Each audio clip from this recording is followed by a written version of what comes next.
Begin by removing the two 16mm bolts, red arrows, holding the shock to the top of the wheel well. Note, these bolts, along with the lower ones, are single-use only and should always be replaced. Slowly lift the car until you decompress the suspension, yellow arrows, but do not lift the wheel completely off the ground. Depending on where you live and the age of the car, the lower mounting hardware may be severely corroded. Check before you begin the job and hit the nut and bolt with some penetrating oil if needed. Remove the nut and bolt, red arrows. You may need to slightly compress the shock to get it out of the car.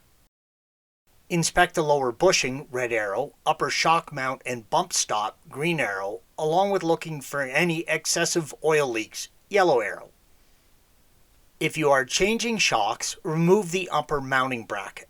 Pry the upper cover off. Under the cover is where the top of the shock connects to the mount.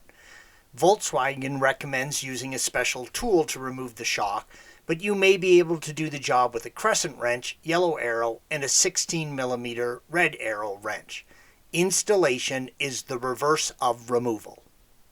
Thanks for watching. Be sure to subscribe to our channel and check out another video in this series.